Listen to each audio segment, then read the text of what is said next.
America, Israel, ইরানের উপর যে হামলা চালিয়েছে সেই হামলার তীব্র নিন্দা ও প্রতিবাদ জানাচ্ছি এবং এই হামলার মাধ্যমে এই যুদ্ধ আরও বেশি বড় আকার ধারণ করছে এবং আমরা জানি যে ইরানিরাই বিজয়ী হবে, কারণ ইরানিরা হুসেনি চেতনার অনুসারী। হুসেনি চেতনার অনুসারীরা কখনো হার মানে না, তাই ইরানের বিজয় সুনিশ্চিত, ইসলামের বিজয় সুনিশ্চিত ইনশাআল্লাহ। ইসলাম মানে ইরানের যে হরমুজ প্রণালী বন্ধ করে দিচ্ছে, সারা বিশ্বে একটা তেলের একটা ক্রাইসিস দেখা দিচ্ছে। এই ব্যাপারে আপনার মানে মনে হয় যে বহির্বিশ্বের চাপ আসবে, বাংলাদেশের অবস্থা কী হবে, আপনার মতামত কী? আমরা জানি যে বর্তমানে আমরা তৃতীয় বিশ্বযুদ্ধের দিকে আগাচ্ছি এবং তৃতীয় বিশ্বযুদ্ধ যত নিকটে আসবে তখন তেল সহ খাদ্য সকল প্রকার সংকট আমরা ফেস করব। তাই এই সংকটকে মোকাবেলা করার জন্য আমাদের এখন থেকে প্রস্তুতি গ্রহণ করতে হবে।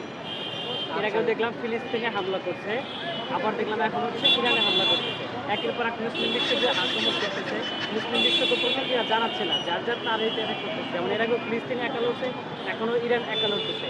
এর প্রতিবাদে যে লড়তেছে না মুসলিম বিশ্ব, এই সম্পর্কে কী বলতে চান? আমরা দেখতে পাচ্ছি যখন ফিলিস্তিন এই যুদ্ধে পরাজিত হচ্ছিল এবং নির্মম দিন কাটাচ্ছিল, সেই সময় ইরান পদক্ষেপ নিয়েছে। ইরান তার সাহসী পদক্ষেপের মাধ্যমে ফিলিস্তিনের পাশে দাঁড়িয়েছে এবং যারা এখনো এই ফিলিস্তিনের পাশে দাঁড়ায়নি তারা অবশ্যই ভুল করছে, তারা ইহুদিদের চক্রান্তে আক্রান্ত হচ্ছে। তাই সকলকে অবশ্যই এই যুদ্ধে এগিয়ে আসতে হবে।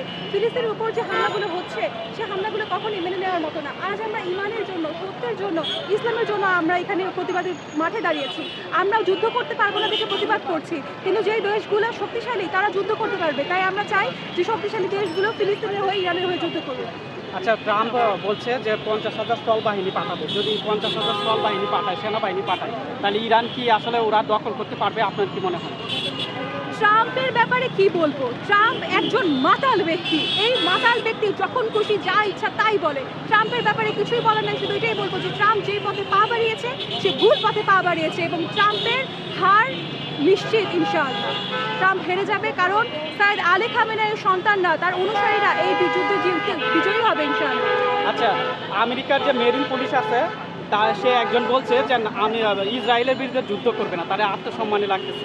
তারপরে কি করলো আমেরিকার মেরিন পুলিশরা, তারা কি করলো হাত ভেঙে তাদেরকে দূর করে নিয়ে গেলো। ভিডিওটা দেখছেন অবশ্যই মনে হয়। তাহলে এটা কি আমেরিকাদের মধ্যে হচ্ছে কি তাদের নিজেদের মাঝে কি দ্বিধাদ্বন্দ্ব মানে আছে এই যুদ্ধে ইসরায়েলের পক্ষ নিয়ে ইরানের বিরুদ্ধে যুদ্ধ করার জন্য নিজেদের মধ্যে মনে কোনো দ্বিধাদ্বন্দ্ব আছে কিনা, আপনি কি মনে করেন?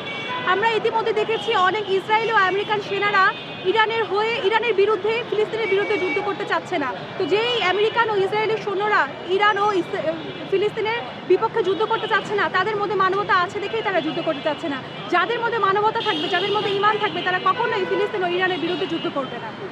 আচ্ছা, আরেকটা প্রশ্ন হচ্ছে যে না, আমরা দেখতে পাচ্ছি এই যুদ্ধের মধ্যে আমেরিকার বিভিন্ন ধরনের রসদগুলো পুড়িয়ে যাচ্ছে।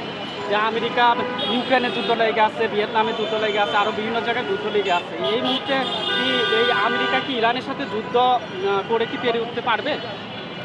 আমেরিকা কখনোই, আমি পূর্বেও বলেছি এখনো বলছি, আমেরিকা কখনোই ইরানের সাথে যুদ্ধে জয়ী হতে পারবে না, কারণ ইরানিরা হুসেনি চেতনার অনুসারী। হুসেনি চেতনার অনুসারীরা কখনোই হার মানবে না।